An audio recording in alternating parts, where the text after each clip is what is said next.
Buenas tardes a todos, muchas gracias por estar aquí, gracias Letras Corsaria por ofrecernos este espacio de diálogo. Bueno, hoy es una tarde muy especial, ¿no? Porque no todos los días podemos dialogar y conversar con dos autoras como lo son Sabina Urraca y Laura Fedela, dos autoras tan relevantes, personas que han marcado el panorama literario de este último año por lo menos, pero ya también de años anteriores. Por un lado, pues Sabina es una escritora muy querida por esta librería, ya vino el año pasado para presentar El Celo, su última novela publicada en Alfaguara, pero también vino en 2017 para presentar su debut literario en Fulgencio Pimentel. Pero no solo es escritora, también es editora. De hecho, ha estado detrás de títulos tan significativos como Panza de burro, de Andrea Abreu, que vendió pues 30.000 ejemplares, o pues varios títulos publicados bajo el sello de Caballo de Troya, lo que ahora es Yegua de Troya. Por ejemplo, Papá nos quiere, de Leticia G. Domínguez, o La tos, de Alberto Otto. Y hoy pues vuelve, hoy, con la publicación de 6.000, vuelve a ponerse el sombrero de editora para acompañar, que es un verbo que me gusta mucho, para hablar de 6.000, un libro que acompaña, y también para hablar de la labor de Sabina, para acompañar efectivamente la publicación de este libro junto con la editorial Niño Gratis. Por su parte, Laura no solo es escritora, es también editora. De hecho, en 2021 fundó junto a Jesús Canos Reyes y a Carlota Visier una editorial que es Ediciones Comisura, y básicamente en esa editorial publican esos textos que, digamos que cuando llegan a la librería pues no saben dónde ponerlos, si en narrativas, si en poesía, si en arte. Pero, digamos que justo coincidencia quiere que si 6.000 se publica en marzo de 2025, en febrero de 2025 Ediciones Comisura pues publica un texto de Sabina, Escribir antes, que es básicamente el diario del Celo, la novela. Pero creo que también había colaborado pues, en ocasiones anteriores con Cha Cha Cha Dueto, ¿no? Bueno, y no solo Laura es escritora y editora, es también fotógrafa. De hecho, yo la conocía principalmente por esta faceta, ¿no? Con el proyecto Esto es un cuerpo. Y precisamente en estos días en lo que he estado básicamente stalkeando a Laura, el perfil de Laura, y viendo un poco qué ha hecho a lo largo de estos años, justo he dado con su primer proyecto, cuyo título es un nombre alemán, si no me equivoco, y lo voy a pronunciar fatal, algo así como por Handenheit. Mejor que yo.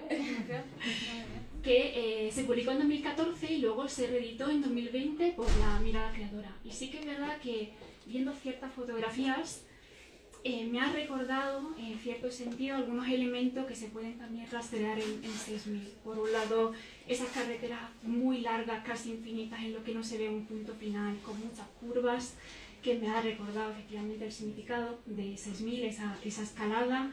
Y por otro lado, pues destino, casualidad, pues quiere que en la última frase del prólogo de Sabina sea "ha sido un camino largo". Por otro lado, pues la pertenencia, ¿no? La búsqueda de la pertenencia a un espacio, a la familia. Hay muchas fotos también con tu padre, con esos claroscuros que me hicieron pensar en ese silencio y también en esa búsqueda de la palabra que recorre 6.000. Y también la fragmentación. La fragmentación es otro elemento clave. Hay unas cuantas imágenes con calles, con unos agujeros, unas grietas, que me hicieron pensar tanto desde el punto de vista estilístico, ¿no? En la escritura fragmentada de Laura, pero también desde un punto de vista metafórico, ¿no? Que es un poco la reconstrucción en proceso, digámoslo así, identitario. Dicho esto un poco a modo de presentación y para ir lanzando luego posibles temas, me gustaría empezar por lo más obvio, que es vuestro encuentro. Se menciona en varias ocasiones en el libro, pero por si alguien no lo ha leído o para poner un poco en contexto. Y me gustaría preguntarte, Laura, pues cómo ha sido esa transición un poco del mundo de la fotografía o de la edición al mundo de la escritura, al mundo de la palabra. Y por otro lado, pues Sabina, pues en el prólogo mencionas el momento en el que pues escucha a Laura pues hablar, leer un texto suyo en voz alta, y dices que has sentido como tu cuerpo totalmente electrificado. Me hace pensar entonces que un poco la edición ha sido algo intuitivo, algo que te ha sido guiando por la intuición. Y me ha hecho pensar también en el libro Escribir antes, cuando dices que la escritura también es algo un poco fuera de control, es algo intuitivo. Entonces, pues preguntarte por ese paralelismo entre escritura y edición. Es que hay como 5 preguntas. Bueno, primero muchísimas gracias a Letras Corsarias por habernos dado espacio para esta presentación y a todas las personas que habéis venido. Estoy alucinando, cada vez que me invitan a una ciudad que no es la mía, digo, no sé para qué voy si no hay nadie. Así que pues muchas gracias por haberos acercado. Y qué fuerte, nunca nadie había comparado, o sea, creo que nunca nadie había hecho como una comparación entre este libro, que era como casi un fanzine de 2014 con 6.000. Muchas gracias como por haberme estroqueado y haber llegado ahí. Ha sido muy bonito porque yo no lo había pensado y es verdad que ese libro lo hice cuando tenía que elegir qué carrera estudiar y no conseguía elegir ninguna, entonces elegí 2. Y bueno, como que tiene que ver, muchas gracias. Me has preguntado por nuestro encuentro, ¿no? Y luego la segunda pregunta es que has dicho tantas cosas que me... La relación. La de cómo he pasado de una cosa a otra. Vale. El encuentro. Pues... a ver, es que yo no recuerdo... ¿Nos conocimos antes de lo de Salvaje? No sí. sé, vale, pues... Claro, en el taller. Vale, yo quería... Fue en el taller. Yo quería escribir, o sea, yo estudié filosofía y estudié fotografía, por esto de que no podía elegir ninguna de las dos cosas, pero la universidad me pareció infinitamente peor que el FP. El FP era como muy de hacer fotos, ir a la calle, y la universidad me resultaba como un espacio en el que yo no me sentía como muy... no era mi lugar. Entonces me fui yendo más hacia la imagen y dejando un poco las palabras y el mundo como de los libros. Pero con el tiempo como que pensé, bueno, ¿y si la fotografía se puede juntar con la filosofía, ¿no? Y con la escritura? Y me fui acercando más a estos libros híbridos que mezclaban fotos y texto, y como que también me apeteció explorar qué pasaba si yo escribía textos en mis fotos. Entonces realmente me apunté al taller de Sabina como para buscar textos para acompañar mis fotos, o yo qué sé, para de repente mandar artículos a periódicos y decir, pues mira, te escribo, te hago las fotos, págame por 2. Pero en este taller de escritura, que fue maravilloso, a pesar de que duró pocos días porque justo estalló la pandemia, pues surgió el taller con el que abre el libro, que no tiene nada que ver ni con fotografías ni con periodismo, pero bueno, y así nos conocimos. Y lo de la transición de la fotografía a la palabra, pues un poco esto, o sea, siempre me había interesado, o sea, siempre... de hecho, en la adolescencia yo he visto muy pocas películas, pero las que he visto las veo todo el rato, las mismas. Y me pasé como 5 años obsesionada con Persona, la película de Bergman, que justo va de una persona que deja de hablar porque le parece que todas las palabras que escoge y que utiliza son, ¿cómo decirlo? Son falsas, ¿no? Son como una máscara.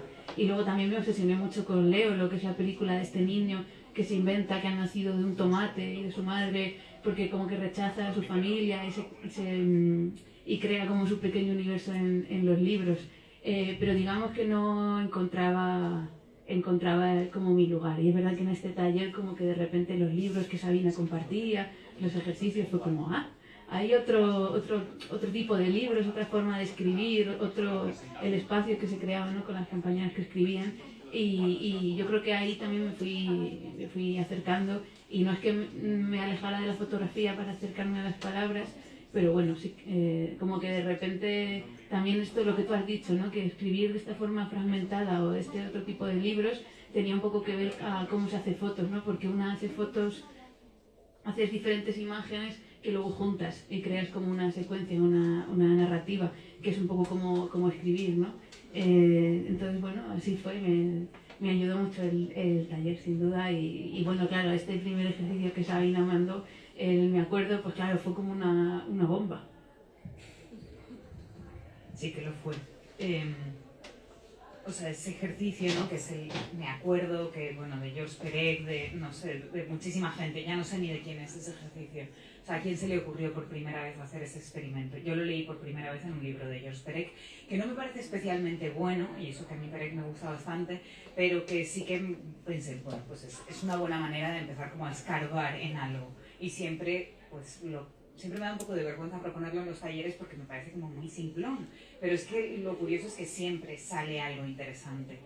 Lo que pasa es que es verdad que en el caso de Laura, o sea, salió lo ineludible, ¿no? De pronto. De hecho, es el inicio de 6000, ese texto, con pocos cambios, creo, ¿no? Sí, yo creo que algunas cosas de gramática que igual escribo mal. Es lo que opinas. Sí, entonces fueron 3 clases, yo creo. Hablas del taller, pero en realidad lo que pasó con el taller es que terminó por la pandemia y entonces, esto lo hemos contado tantas veces que probablemente ya lo hayamos ficcionado, pero es algo así como que empezó la pandemia y Laura me escribió y me dijo que se le habían caído muchos encargos de fotografía y que no sabía si iba a poder seguir pagando el taller, y entonces yo le dije que siguiese en el taller y que no me pagase, o que me pagase 10 euros, yo no me acuerdo ya de cuánto era el precio, ¿no? No me acuerdo, si me pagabas, ¿no? Si me pagabas 10 euros, 15, ya no me acuerdo, y no sé ni siquiera cuánto costaba el taller antes. Ha cambiado mucho, la vida ha subido mucho, está muy cara y ahora me parece todo barato, el taller es muy barato. Bueno, entonces seguimos a distancia. De hecho, te dije, pero no le digas nada a nadie, ¿no? Porque no se podía enterar la gente de que Laura, por alguna razón, estaba pagando menos que los demás y seguía asistiendo al taller. Lo que no quería yo era que Laura dejase de ir al taller porque sentía que ahí había algo interesante.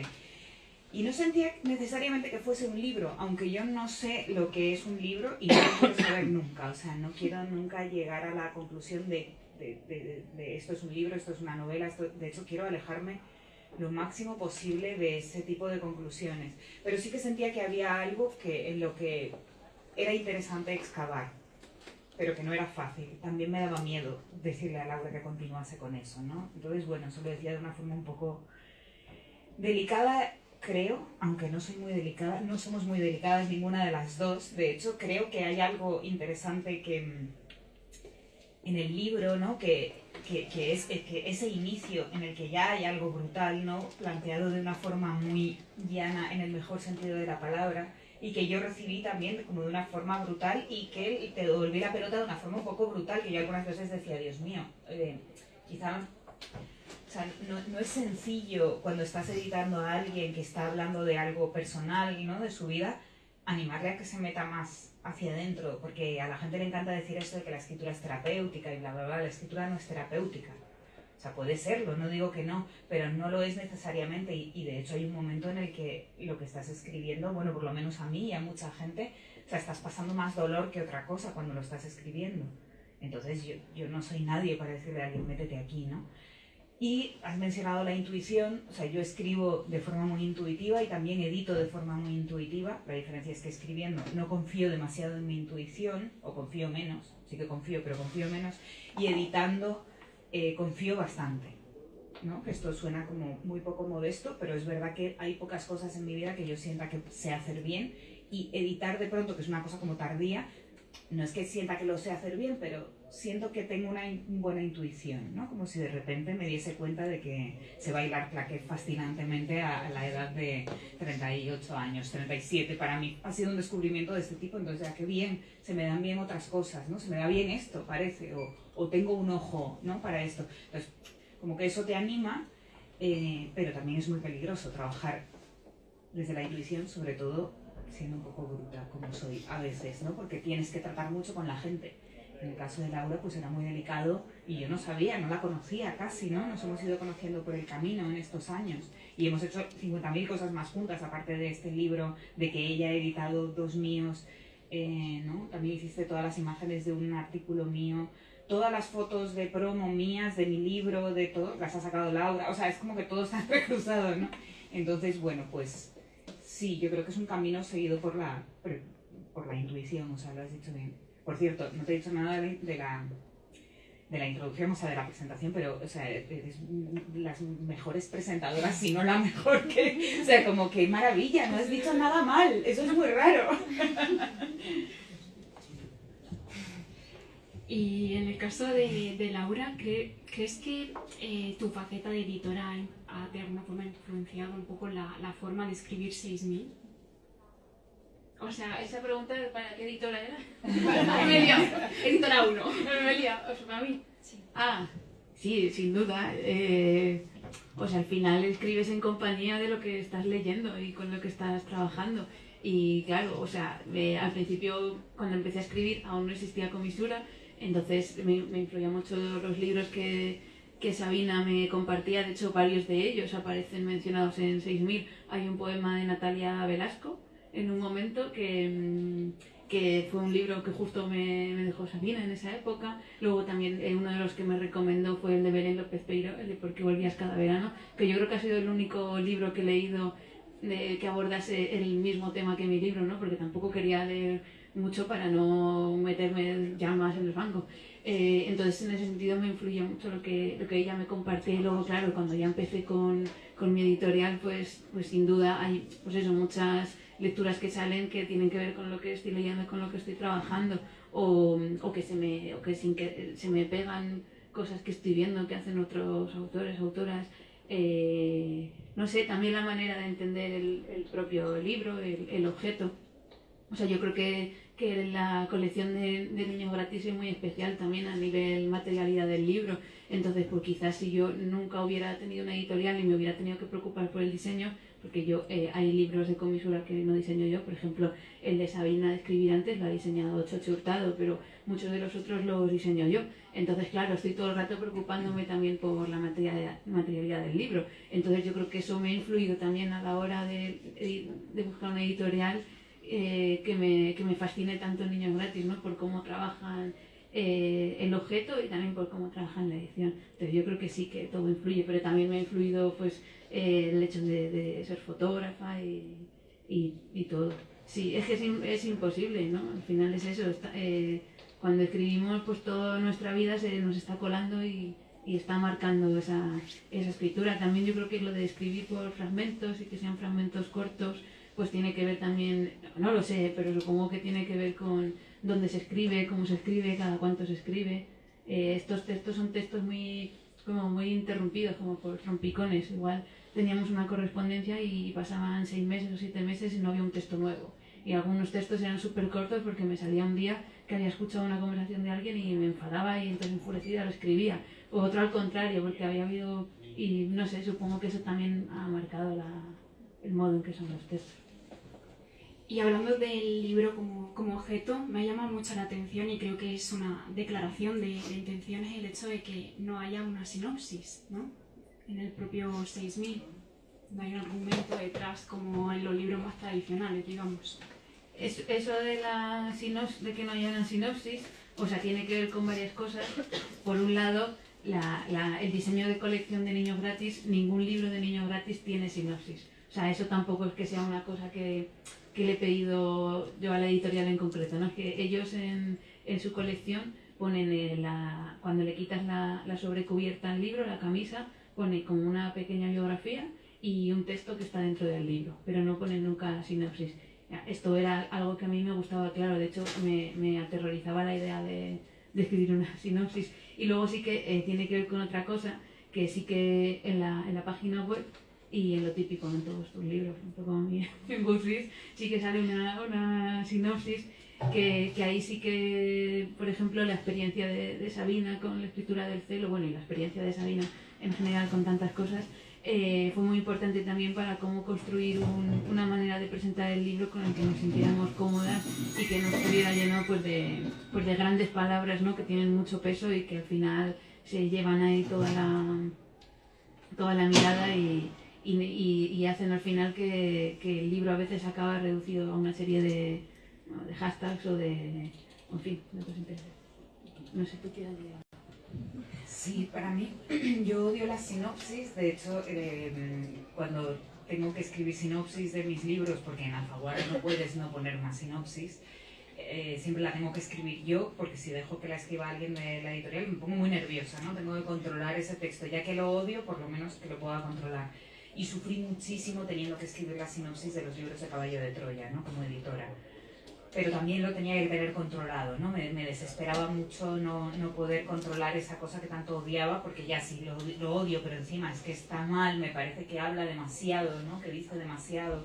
Odio los trailers, los teasers, me parece horrible. O sea, ayer estaba en una calle llena de cines de Madrid, Martín de los Heros, y tienen una pantalla afuera, y es que te ponen, o sea, es increíble, te ponen la película, o sea, te muestran la película en el tráiler. Me horroriza muchísimo como que te digan dónde te vas a meter cuando te vas a meter en un libro. De hecho, me desespera muchísimo que la gente me pregunte, ¿pero es novela? ¿Es ensayo? ¿Qué escribes? ¿Es poesía? ¿Sabes? Es como, ¿qué más da? ¿No? Como que cada vez quiero estar más lejos de los formatos y más lejos de los temas, ¿no? Que te digan, este libro va de esto y tú ya sabes dónde te vas a meter. Entonces, sí que es verdad que, claro, 6.000 niños gratis son muy cuidadosos con este asunto. Por suerte hemos tenido a Weldon y a Paz, que han sido las mejores aliadas que hemos podido tener en esta cuestión, porque entendieron perfectamente esto. Y además yo tenía muy clara en mi experiencia con el celo, que es que yo me negué a que, y la verdad es que Alfaguara estuvo muy bien ahí, vamos, no tengo ninguna queja, porque me hicieron caso y salió bien. Yo les dije que no quería que apareciesen ciertos temas en la sinopsis, porque yo quería que el lector, la lectora, entrase en el libro como entraba la protagonista, sin entender muy bien lo que le ha pasado, ¿no? Como entra una persona a determinado tipo de relaciones de pareja, sin saber lo que va a pasar, ¿no? Si tú ya sabes lo que te vas a encontrar, es que se te estropea todo. Entonces, esto salió bien, en el dossier de prensa del celo no aparecía nada de esto, y entonces, claro, si los periodistas se lo leían, sabían ya de qué iba, pero sabían que era un libro más complejo, que incluía más cosas. Lo mismo sucedió con 6.000, fue como, vamos a hacer esto, ¿no? Y yo creo que funcionó hasta determinado punto, hasta que los medios se pusieron amarillistas, ¿no? Y aquello empezó a desmadrarse un poco, que es una cosa que hemos sufrido con este libro. Es decir, que yo he visto que no hay, que en muchos casos no, aparte del clickbait, la búsqueda, ¿no? del click fácil en los medios, hay como una incapacidad en algunas ocasiones, ¿no? Por suerte en otras en absoluto, pero hay una incapacidad para una lectura un poco más profunda de los textos. Es como el tema, ¿no? El tema hipermediático, hipermorboso, y esto puede hacer mucho daño. Y me impresiona como alguien queriendo ser amable y como casi como caritativo y como cercano puede meter tanto la pata, ¿no? Algunas veces, porque nos hemos encontrado con casos un poco terribles. Entonces, bueno, por lo menos empezar de una forma como sobria y protegiendo el libro, ¿no? Y protegiendo todo lo que contiene, que va más allá de ese tema, ¿no? Morboso, que la gente parece que están babeando los periodistas, ¿no? Pues bueno, por lo menos un pequeño periodo de protección, ¿no? del libro. Sí, ahora me da pena, o sea, la gente supongo que se encuentre con el libro ahora o que llegue a él por la prensa. Me da un poco de pena, porque yo a veces cuando leo los artículos o las entrevistas pienso, es que este es otro libro, o como que se han leído solo las primeras 10 páginas, pero el resto no. Pero bueno, también es como, pues creas esto, lo sueltas al mundo y, o sea, yo ya estoy un poco en plan, no abro nada y no lo leo, porque si no me frustro, pero es verdad que al final pues es como eso, reducir los libros a esta cosa que te dicen de que lo puedas contar en una frase. Pero claro, es que no, un libro no se puede contar en una frase. Entonces, bueno. Precisamente para eso se escribe. Claro. Sí, escribes un libro así o así o así para contar algo que va más allá, ¿no? Para contar algo que va más allá de una frase. Es como que la sinopsis en realidad va en contra del libro. La sinopsis es una destructora del libro, ¿no? En realidad. Entonces, bueno, yo en general no leo la sinopsis. Abro y leo la primera página de un libro, ¿no? Es lo que intento hacer. Pero es complicado en un mundo de hashtags, ¿no? De gente obsesionada por... Yo me fui de una habitación en una fiesta porque una chica me preguntaba, ¿de qué va tu libro? Y yo le dije, de muchas cosas. Y me dijo, ¿de qué? Y le dije, no, léetelo. Y me dijo, hashtags. Y me fui haciéndole así a la siguiente habitación. Y bueno, hay otro elemento que creo que es clave, ¿no? en 6000, que es el entorno que constituye tanto un motor de escritura, en el caso de 6000 también la mirada ajena, como los demás aportan y también dan estructura, ¿no? a 6000, pero también esa necesidad a veces de huir de ese entorno.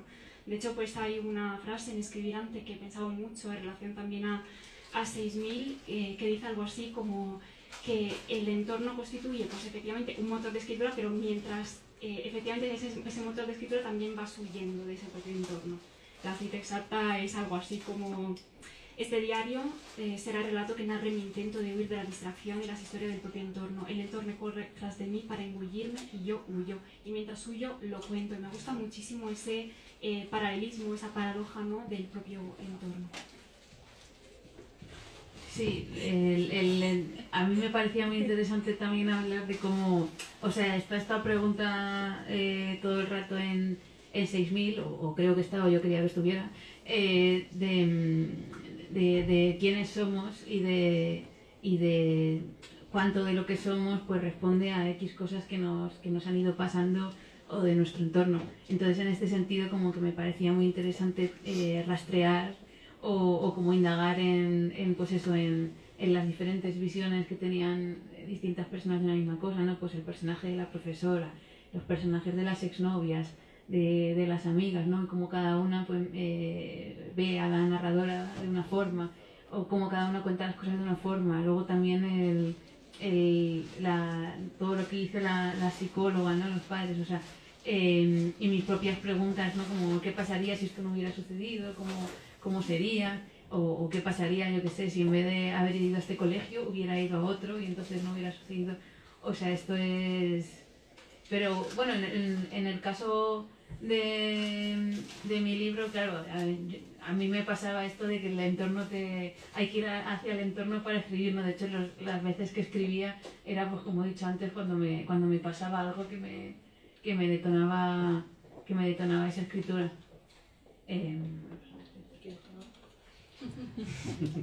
No, estaba pensando en relación al tema del entorno, que en esta idea de que, bueno, que en un momento dado tú decides terminar un libro y lo terminas, pero que en realidad como que los libros nunca terminan, ¿no? En el sentido de que una vez salió 6000, tanto Paz y Weldon, o sea, Niños Gratis, como yo, pues le preguntábamos a Laura todo el rato, ¿no? Y ha aparecido la profesora, ¿no?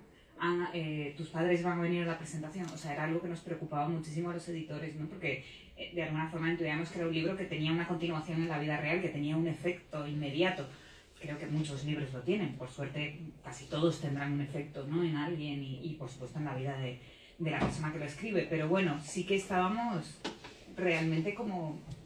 Yo recuerdo como tensión por esta idea que decía al inicio de la responsabilidad de haber animado a alguien a hacer algo, ¿no? Y luego pensar, bueno, ¿y qué va a pasar, no? Porque, no sé, que tú quieres que este libro salga, pero no quieres que la vida se le complique a nadie, aunque eso sea un poco imprevisible.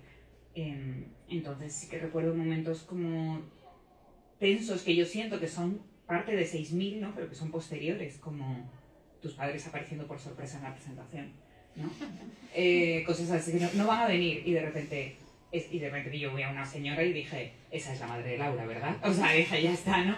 Y entonces, claro, pues es este artefacto que provoca un efecto alrededor, ¿no? En muchísimas lectoras y lectores, pero también en gente cercana que sale, ¿no? En el libro, contada de una u otra manera, porque igual no son necesariamente ellos, pero hay algo ahí, ¿no? De ellos. Entonces, bueno, pues es esa sensación de que el libro es infinito, ¿no? Y que ahora mismo, incluso estando aquí, sigue sucediendo 6000. Ya es como que continúa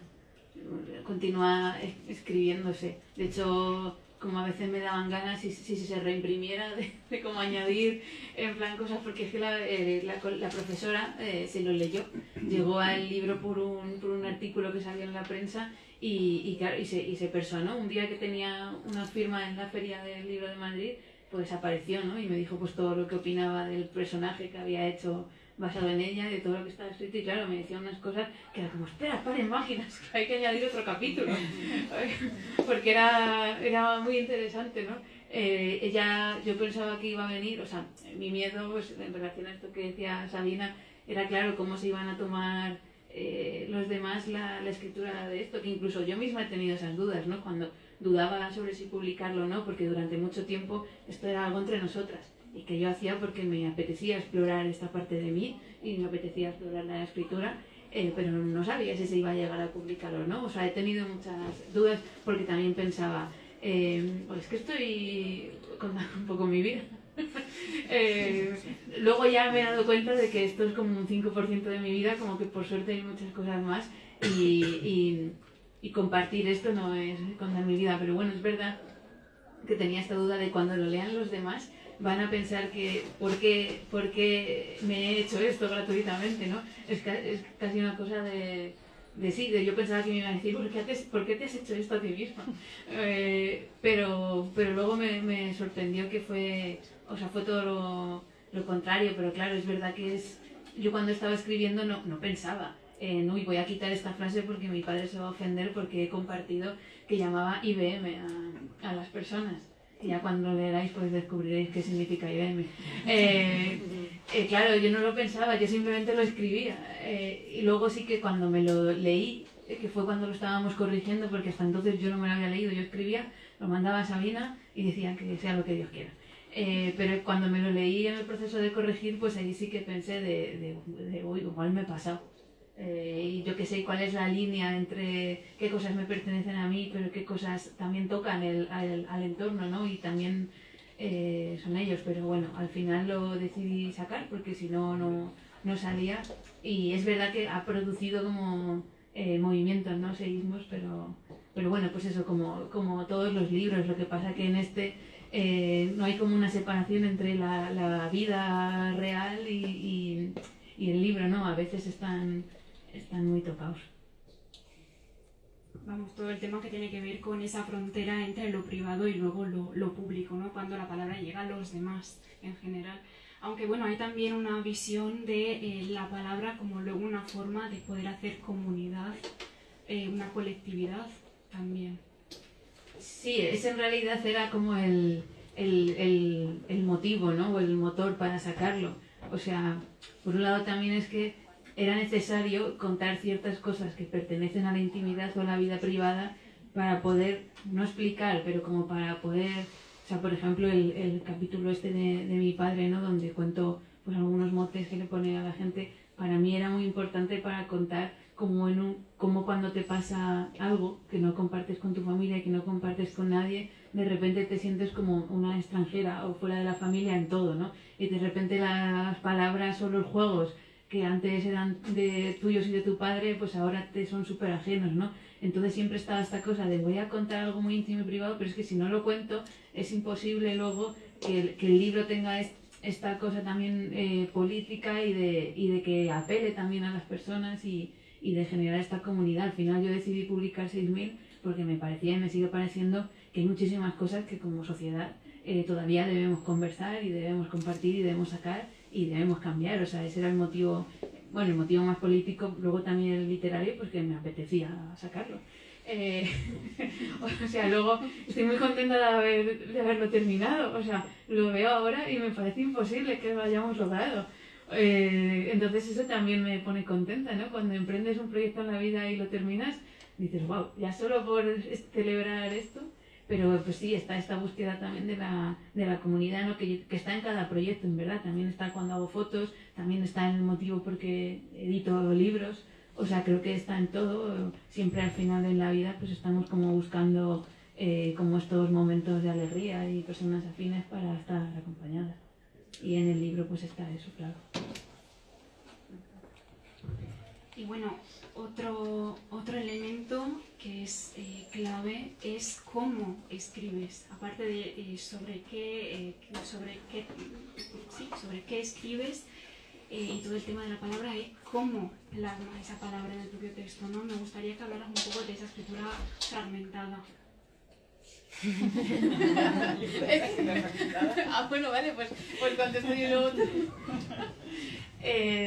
Bueno, lo de la escritura fragmentada, o sea, hay una relación entre entre la propia memoria, ¿no? O sea, el libro empieza con este texto que hablábamos del me acuerdo que Sabina mandó en el taller y a raíz de ese me acuerdo yo quise explorar más, ¿no? Y continuar escribiendo, pero me pasaba que me costaba, porque había muchas cosas que estaban como, pues eso, que intentas olvidar, o que son cosas que normalmente no verbalizas, entonces cada vez cuesta más acceder a ellas. Entonces el segundo capítulo, o el tercero, ya no me acuerdo, es un correo electrónico que yo le mando a mi profesora de la adolescencia, diciéndole de quedar para que ella me ayude a recordar. Entonces, esto de cómo funciona la memoria, ¿no? Pues tiene mucho que ver con... O sea, es fragmentada, ¿no? De repente te viene un recuerdo y de repente 3 meses más adelante te viene un recuerdo que completa ese otro o que incluso a veces lo contradice. Entonces también me parecía que esta escritura por fragmentos pues se asemejaba más a la vida y a la memoria que escribir quizá pues algo más novelado o más largo, porque realmente, bueno, ni yo soy así, ni yo escribo así, ni mi cabeza es así. Mi cabeza es un caos y me está entrando una idea y enseguida me viene otra. O sea, mi cabeza funciona por fragmentos también. Y bueno, y sobre la escritura, mi escritura yo no sé decir nada, por eso le he dado el micrófono a Sabina.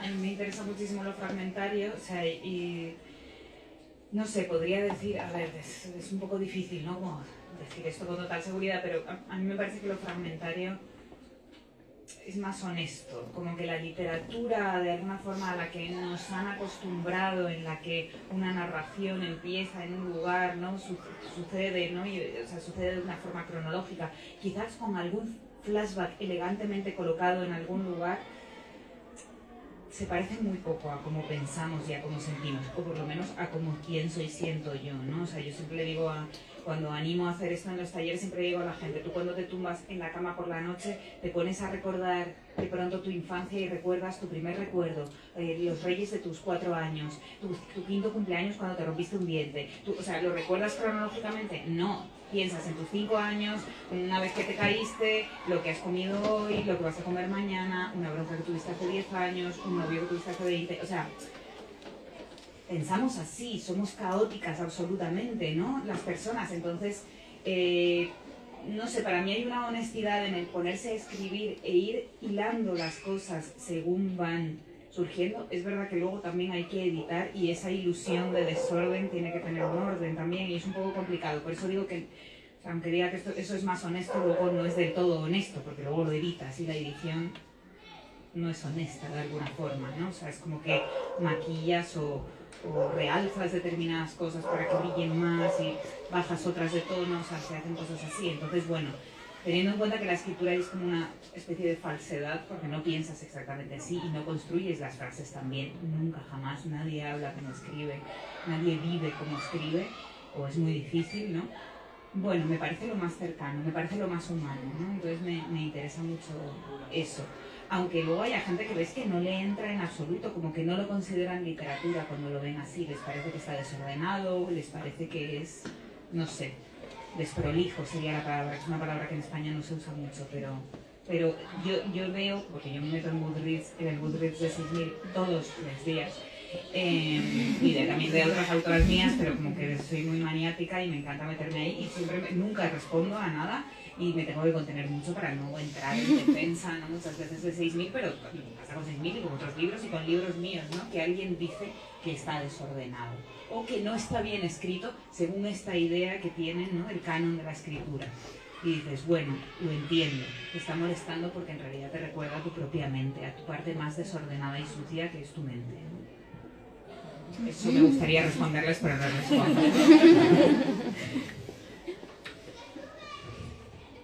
Bueno, otro rasgo que me ha sorprendido bastante encontrarlo en 6000 es la ironía. Es una ironía punzante, una ironía lúcida, ¿no? Pero obviamente tú no te esperas leyendo ciertas cosas tan honestas, tan sinceras, pues no te esperas de repente pues ver esa ironía que aparece de repente. Me gustaría que... Voy a hacerle de como he dicho algo, respondo. O sea, para mí no era una búsqueda consciente, ¿no? De que estuviera la ironía o como lo quieras.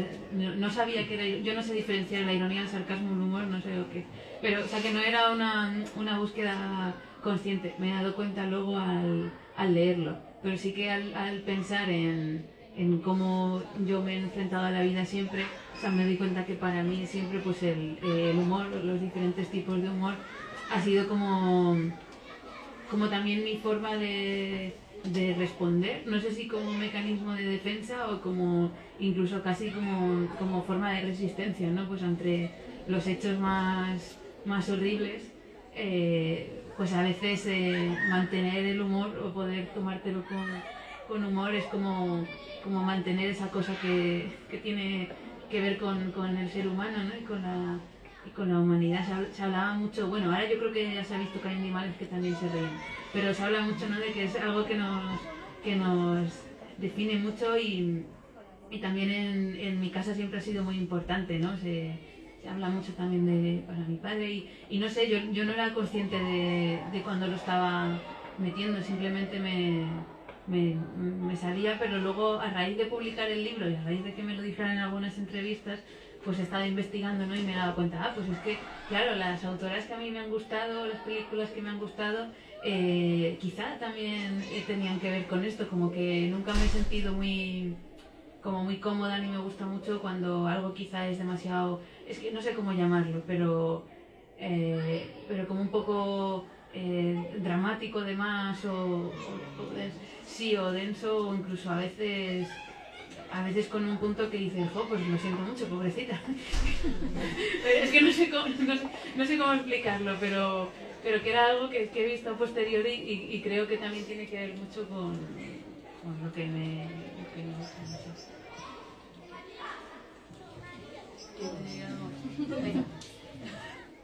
Que también me parece igual que el desorden de la mente, o sea, me parece que el humor es algo inevitable que está ahí, o sea, no es un intento, creo que estoy casi segura de que muy poca gente intenta hacer humor, ¿no? Intenta hacer reír en sus libros intencionadamente, ¿no? Supongo que hay gente que se dedica a la comedia en plan profesionalmente, en plan stand-up comedy, pues sí, pero en general creo que es algo que sale natural en la vida, no es hoy voy a ser gracioso o voy a intentar escribir gracioso, es que está ahí todo el tiempo, no es que sea, creo que incluso más allá de que, bueno, pues igual para ti es resistencia, para mí es que es la vida, es la supervivencia natural, es la naturalidad del existir casi, ¿no? Reírte de cosas y incluso estar en el momento más bajo y tratarlo así. De hecho, el drama completo y neto en un libro me parece antinatural, me parece también como un maquillaje, ¿no? Como algo cosmético que me parece muy difícil de creer.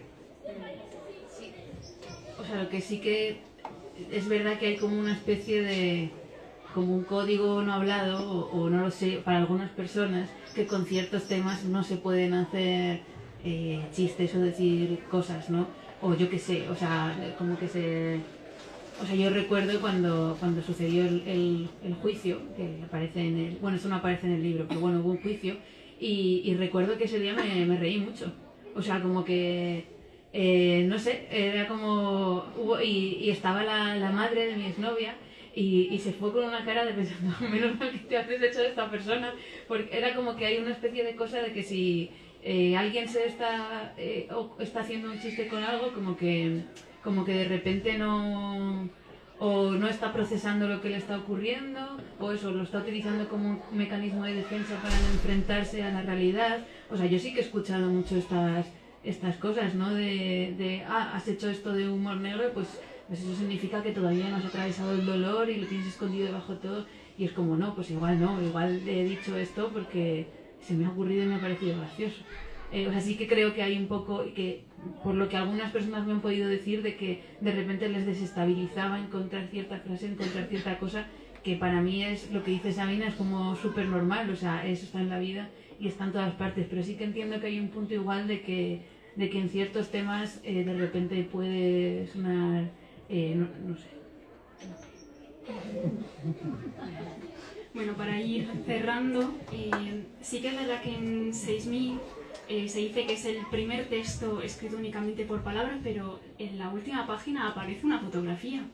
Entonces, pues preguntarte un poco por esta foto de repente. Es que ahí ya el libro ha acabado, entonces la foto no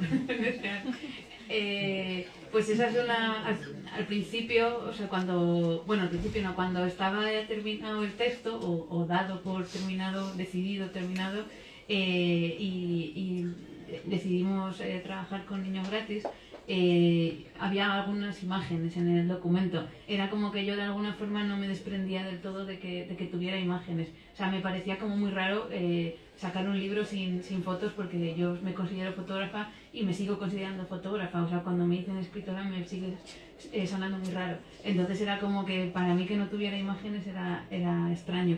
Y entonces una de estas imágenes que había es la de este bebé, que decidimos dejarla porque de repente como en el libro al final está esta cosa todo el rato de como del cuidado, ¿no?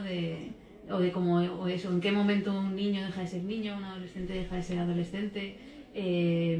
Luego la imagen del bebé aparece mucho, aparece en un sueño que yo tengo, aparece en una conversación con una de las exnovias. Bueno, eso solo aparece en la primera edición porque luego lo tuve que quitar. Aparece, ¿dónde más aparece? En el viaje este que hago con mi padre. Y mola también porque es como este bebé como torpe, tan grande, con las personas tan pequeñas, ¿no? Que es un poco, bueno, como nos podemos sentir a veces. Y luego ese mismo bebé es el que está en la sobrecamisa. Entonces, bueno, también era un guiño a esta idea, ¿no? Todo el rato del crecer, porque al final también no deja de ser un libro sobre como, pues eso, una historia de... Bueno, Weldon en la sinopsis lo llamó historia de reconstrucción, pero también podría ser como un diario de una serie de años, ¿no? Una mirada, un libro sobre memoria, un poco también de una mirada al archivo, no sé, un poco de todo. También podría ser un bebé que está envuelto y a lo largo de un viaje se va desenvolviendo y quitándose capas, ¿no? Y van quedando las capas por ahí por los pueblos y las capas son esos fragmentos, ¿no? Que forman el libro. Finalmente, aquí sí que, por ejemplo, pasó una cosa, que es que yo llevaba tanto tiempo metida dentro del texto con Laura, que de hecho como que lo habíamos medio abandonado de pronto el libro y como que Laura dijo, se lo enviaba a Niños Gratis, o no sé cómo fue, no me acuerdo. Bueno, el caso es que ahí como que retomamos el libro y entonces... Claro, yo había estado tan cerca del libro que yo ya no sabía ni lo que era, o sea, era objetiva, creo, bueno, objetiva, que es objetivo, pero bueno, a mí me parecía que más o menos podía controlar el texto, pero con el tema de las imágenes, que había una propuesta de más imágenes, como que al final hubiese como unas cuantas imágenes, yo estaba como muy apegada a esas fotos, a algunas de esas fotos, me parecían como muy reveladoras, y es verdad que ahí fueron Weldon y Paz, Niños Gratis, quienes dijeron... Yo creo, sobre todo Weldon, dijo, yo creo que debería haber solo una foto, ¿no? Y ahí se lo agradezco porque ahora lo veo clarísimo, pero en ese momento yo no era capaz de decidir, ¿no? Como que me daba muchísima pena quitar pues esas fotos, ¿no? Que había de Laura adolescente, Laura niña, una página del colegio de notas que le habían dejado, ¿no? Como compañeras, no sé, había como unas cosas que yo tenía como un apego sentimental a esas fotos y quería que estuviesen, pero por una especie de capricho. Pero a nivel editorial era lo que más sentido tenía para este libro es esa imagen de ese bebé, que es fascinante y además me acuerdo que te olvidabas de explicarlo en un momento. Tenías tan interiorizado lo del viaje del bebé que en un momento dijiste, como decías algo así como, y dejamos a ese bebé ahí, y yo te decía, pero ¿cómo no cuentas el viaje con tu padre pasando por medio de pueblos de España, una escultura de un bebé gigante cargada en un camión, envuelta en papel, envuelta en plásticos y cuerdas y que se va deshaciendo de todo eso? Y, o sea, bueno, es que esto es una película, ¿no? Una road movie de una especie de, ¿cómo se llama esta peli? After Sun, de un padre y una hija que van en un camión. O sea, esto es otro libro de Laura, ¿no? Un padre y una hija que van en un camión y que llevando a un bebé, ¿no? Una escultura de un bebé, transportándolo, y el bebé se va despojando de su vestido, ¿no? Y pasan por pueblos, y yo me imagino como ese camión pasando y los señores como que estos que están sentadicos ahí, ¿sabes? Con el garrote viendo pasar eso. Entonces yo decía, esto lo tienes que explicar más, lo tienes que explicar. Me acuerdo como que me obsesionaba eso, y finalmente me alegro un montón de que Weldon insistiese en que solo quedase esa imagen. Pero son estas decisiones que dices, qué suerte, qué bien que hubo más gente también, ¿no? Que esto es importante. Luego existe un fanzine que hay muy poquitos, con como todas las fotos de este trayecto con el bebé. Porque claro, es verdad que, claro, es que las fotos tienen esto de que son como wow, y entonces te quieres apegar y dejarlas. Y bueno, esto está por ahí. Y si no, algún día la subiré a internet, porque la verdad es que es increíble y el bebé está en Singapur ahora. Está en un parque Lo podéis y ver. si lo ponéis en internet está en King Planet o algo así. Y es como que flota, es un bebé que está puesto en un parque y genera una sombra, entonces pues la gente lee debajo del bebé, tal, y es un bebé desnudo con colita. Bueno, mi padre cuando vino a la presentación y contamos lo del bebé se puso muy contento de que apareciera el bebé. Yo creo que podríamos repetir el viaje para hacer, más fotos. Genial, y el viaje 6000. Me encantaría. Bueno, antes de cerrar y abrir el turno de preguntas, pues ¿os apetece leer algo de 6000, algún fragmento que le tengáis especial cariño? Si tú quieres que lea, yo leo. Pero apetecer.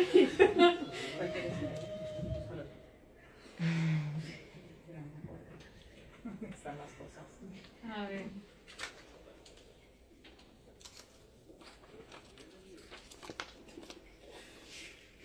Voy a leer uno sin spoilers.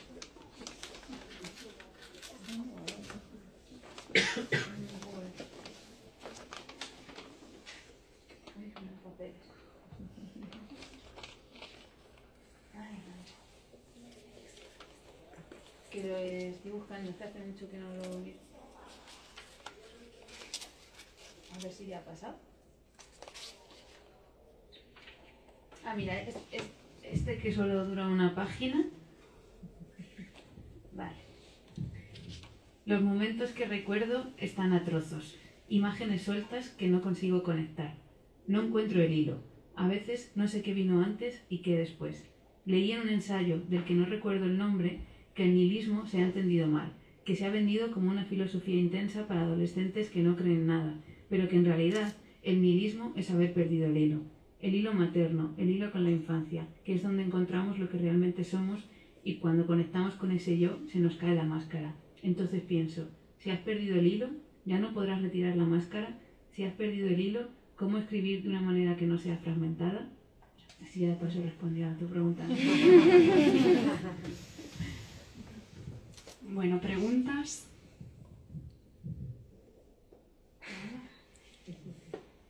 Solo para que... Gracias. Gracias. Solo para que se anime alguien que tenga una pregunta mejor. Cuando terminaste de escribir, ¿notaste que fotografiabas de otra manera? ¿Ha habido alguna filtración entre las dos maneras de expresarte que tienes? Es que hace mucho que no hago fotos porque no me ha dado tiempo. La verdad es que ha sido todo muy fuerte desde la publicación del libro, muy intenso. Y hace mucho que no hago fotos para mí. O sea, todas las fotos que he hecho últimamente han sido por trabajo. Entonces no sé si cuando coja la cámara influirá. Pero desde luego sí que me ha influido como fotógrafa, como en todos estos años, haber leído y haber editado, porque ahora antes muchas veces pues hacía una foto como sirviéndome de la realidad, ¿no? De cosas que veía tal, como una cosa más documental, a pesar de que mis proyectos eran documentales. Y ahora siento que pienso más la foto que voy a hacer, como pensando en qué cuenta o qué tal. O sea, en ese sentido sí que las construyo más, ¿no? Como si fueran un libro y pensar en secuencia, ¿no? Muchas veces la gente cuando mira libros de fotografías mira la página 1, luego va a la 40 o le empieza por el final, ¿no?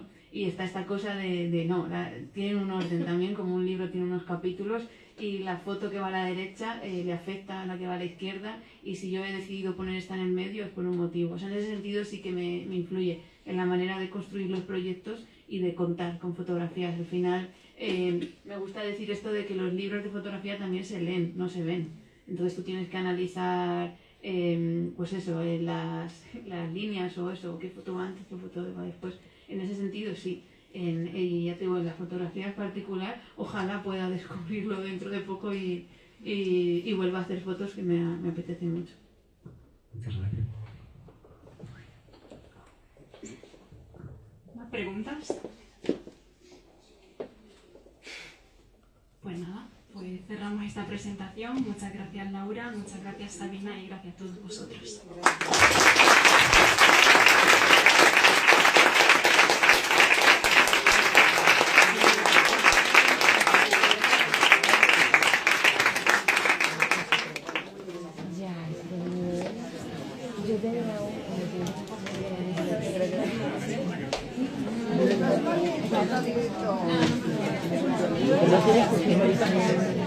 Bueno, yo ayer también, desde digo, acabo de llegar.